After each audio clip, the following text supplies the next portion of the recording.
Hey friends. So I had something come up in meditation 2 days ago, 3 days ago maybe. And I believe I mentioned this sort of as in passing in one of my other posts, but it's turned out to be something quite significant. That's why I thought I would kind of unpack it on its own post. And basically, I was sitting in meditation, and I do a meditation practice. I do a couple of different, practices, and I sort of generally like show up in the morning and do the one that feels right. But one of them is it's very simple. It's called Anapana meditation from the Buddhist tradition. I did a Vipassana years ago and learned it and have cycled it into my set of practices over the years. And basically it's just you focus on the breath, you focus on the air entering through the nose and exiting through the nose. And you just, the focus of the mind, the focus of awareness just goes right here. And you just sit with that. And whenever the mind wanders, it comes back to that. And so this felt sense of the breath basically becomes like the mantra that we would either be chanting or repeating internally if we were doing a mantra-based meditation. It's the thing that takes the mind, that is, the object of the mind's focus so that it can put down some of the clutter. And I combine that with a meditation that I learned from reading Chogyam Trungpa's book, where he basically describes a form of meditation where we focus on the breath.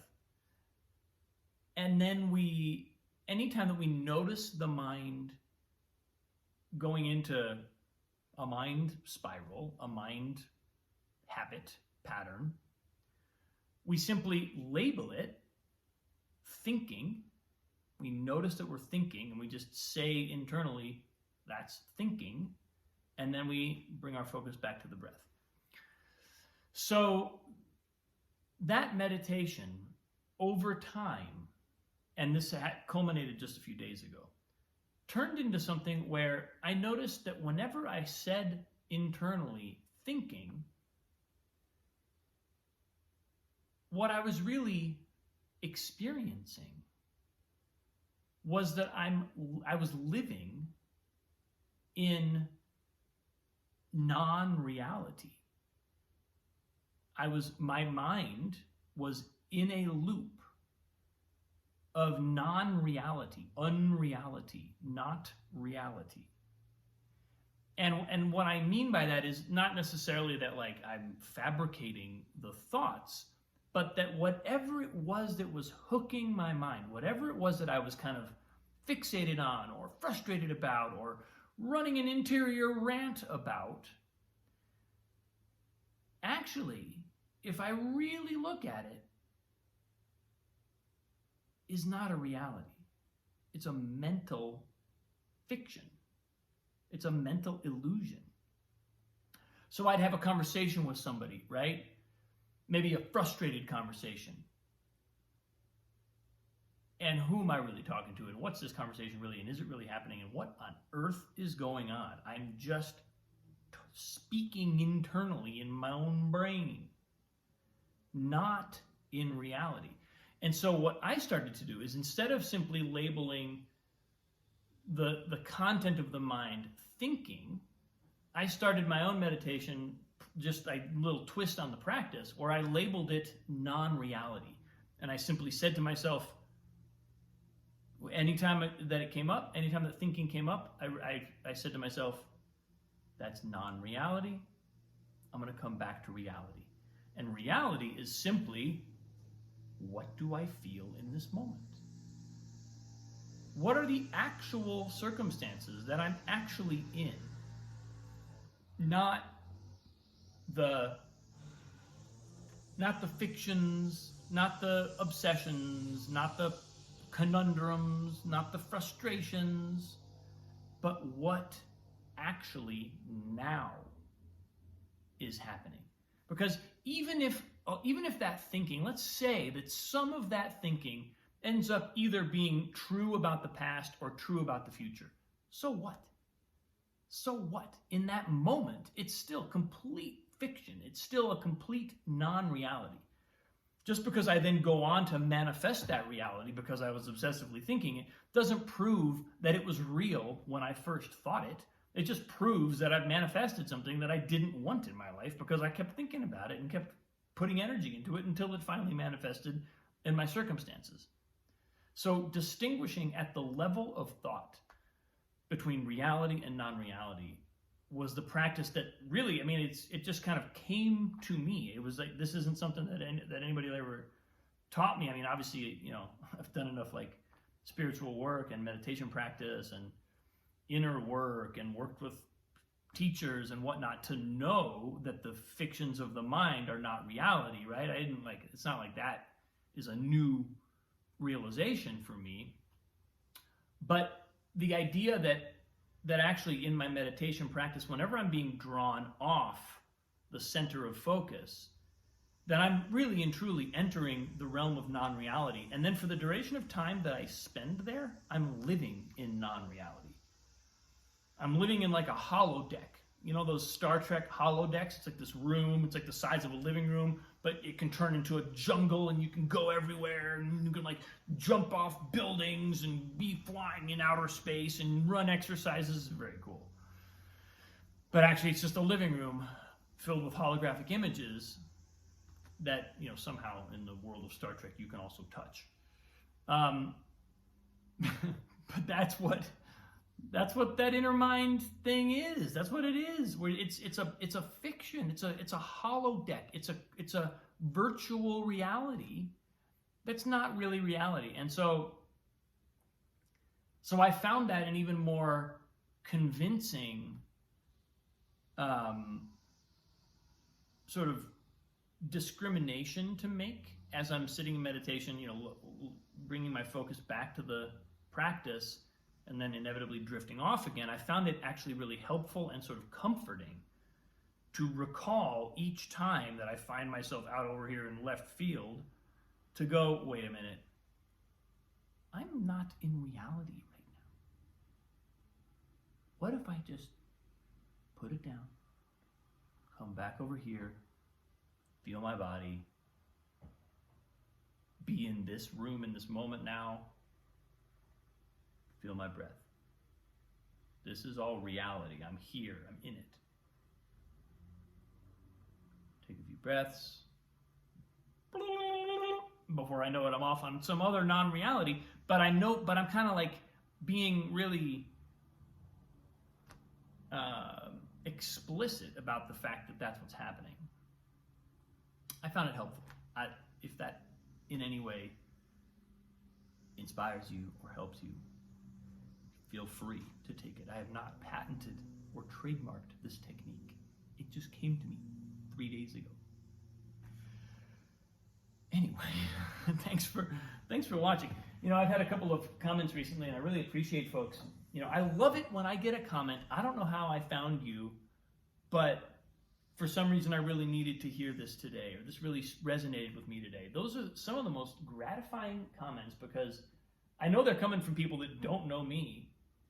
And for whatever reason, I'm intersecting with something that's universal enough that it speaks to people that I've never known, and may hopefully, all of us in the world are wrestling with the nature of our reality, the nature of who we are.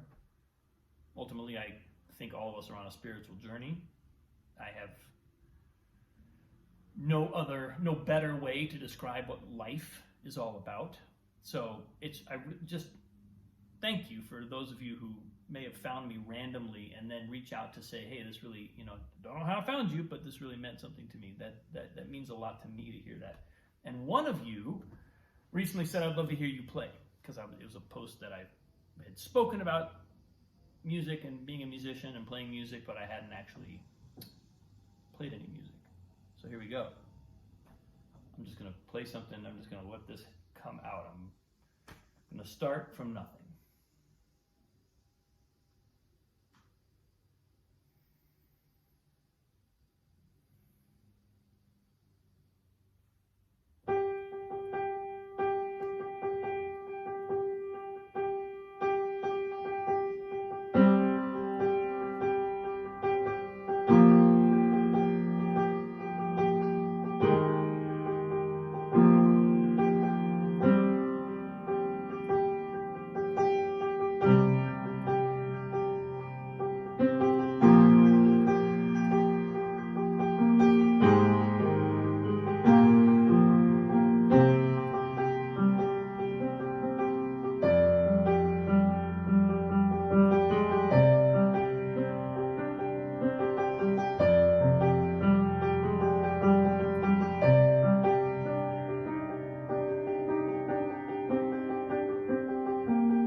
something like the beautiful sound of a leaf blower to punctuate the end of an improvisation. I don't know if you can hear